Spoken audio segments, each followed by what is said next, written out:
ঢাকা বিশ্ববিদ্যালয় সহ সব ক্যাম্পাস থেকে পুলিশ বিজিবি সরাতে হবে।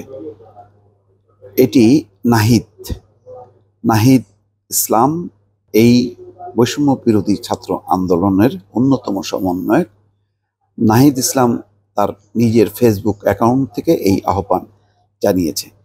তার মানে দর্শক বুঝতে পারছেন যে এখন ছাত্রলীগ দিয়ে আর সম্ভব হচ্ছে না যে সাধারণ শিক্ষার্থীদের বিক্ষোভ আন্দোলন দমন করা। এই প্রেক্ষিতে সরকার পুলিশ এবং বিজিবির সহায়তা চেয়েছে। সেই পুলিশ বিজিবি এখন রীতিমতো ক্যাম্পাসে ক্যাম্পাসে তারা নিরাপত্তায় নিয়োজিত হয়েছে। কিন্তু এর আগে যখন ছাত্রলীগ তাণ্ডব চালিয়েছে ঢাকা বিশ্ববিদ্যালয় সহ বিভিন্ন জায়গায় এবং যে হারে মারপিট করেছে সাধারণ শিক্ষার্থীদের ঢাকা বিশ্ববিদ্যালয় ক্যাম্পাসে, তখন কিন্তু ঘন্টার পর ঘন্টা পুলিশ বা বিজিবি আসেনি। এখন এসছে এই কারণে যে সমস্ত ক্যাম্পাস থেকে ছাত্রলীগ বিদায় নিয়েছে, তারা টিকতে পারেনি সাধারণ শিক্ষার্থীদের বিক্ষোভের মুখে। তো এই কারণেই এখন পুলিশ এবং বিজিবি এসছে এবং তারা যেই কাজটি করতে চাচ্ছে, বিশ্ববিদ্যালয় বন্ধ ঘোষণা এবং হলগুলো বন্ধ করে সমস্ত হল থেকে শিক্ষার্থীদেরকে বের করা। তার মানে এর মধ্য দিয়ে তারা মনে করছে যে এর ফলে ছাত্ররা বিচ্ছিন্ন হয়ে যাবে, ছত্রভঙ্গ হয়ে যাবে এবং তারা আন্দোলন সংগঠিত করতে পারবে না।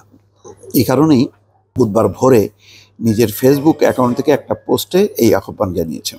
নাহিদ সেই পোস্টে বলেন, সব শিক্ষা প্রতিষ্ঠান হল ও মেস বন্ধের সিদ্ধান্ত প্রত্যাহার করতে হবে।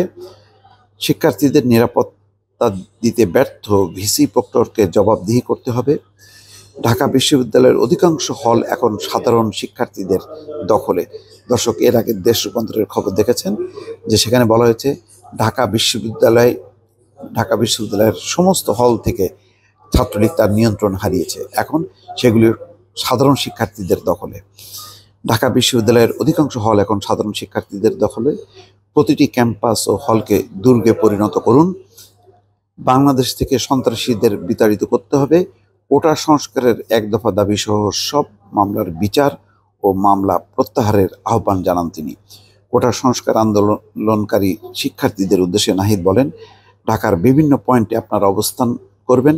ঢাকার আশপাশ থেকে বাসে করে সন্ত্রাসীদের ভাড়া করে আনার চেষ্টা করা হচ্ছে ঢাকা বিশ্ববিদ্যালয় এলাকায়। সবগুলো পয়েন্টে সন্ত্রাসীদের রুখে দেবেন। শহীদদের জানাজায় দলে দলে যোগ দিন। দর্শক, ইতিহাসের সবচেয়ে বড় জমায়েত রাজু ভাস্কর্যে হবে আজ। দলে দলে ঢাকা বিশ্ববিদ্যালয়ে আসুন, শহীদদের রক্ত বৃথা যেতে দেব না। প্রসঙ্গত, সরকারি চাকরিতে কোটা ব্যবস্থা সংস্কারের আন্দোলন দাবিকে ঘিরে গতকাল সোমবার, মঙ্গলবার, আগের দিন, বিশেষ করে সোমবারে দেশের বিভিন্ন পাবলিক বিশ্ববিদ্যালয়ে গতকালকে যে ঘটনাটা ঘটেছে, 6 জন নিহত হয়েছে। সোমবারে বেধড়কভাবে পেটানো হয়েছে। তার প্রতিবাদে একেবারে স্কুল, কলেজ, বিশ্ববিদ্যালয়ের শিক্ষার্থীরা দলে দলে তারা নেমেছে। এই প্রেক্ষিতে কালকেই সন্ধ্যার সময় পরিস্থিতি নিয়ন্ত্রণের বাইরে, যেহেতু ছাত্রলীগ তার নিয়ন্ত্রণ হারিয়েছে, এখন প্রশাসনিকভাবে ছাত্রদেরকে বিচ্ছিন্ন করার জন্য শিক্ষা প্রতিষ্ঠানগুলো বন্ধ করা হচ্ছে। তার প্রতিবাদেই নাহিদ ইসলাম তার ফেসবুক পোস্টে রিপোস্ট দিয়ে আহ্বান জানাচ্ছে এবং বলছে পুলিশ ক্যাম্পাস থেকে পুলিশ বিজিবি প্রত্যাহার করতে হবে এবং হলগুলো বা কোনো শিক্ষা প্রতিষ্ঠান বন্ধ করা যাবে না। এবং আজকে রাজু ভাস্কর্যে জমায়েত হওয়ার জন্য গায়েবানা জানাজা এবং কাফিন পরে মিছিল করার কর্মসূচি সফল করার আহ্বান জানিয়েছে। দর্শক, ভালো থাকবেন। আল্লাহ হাফেজ।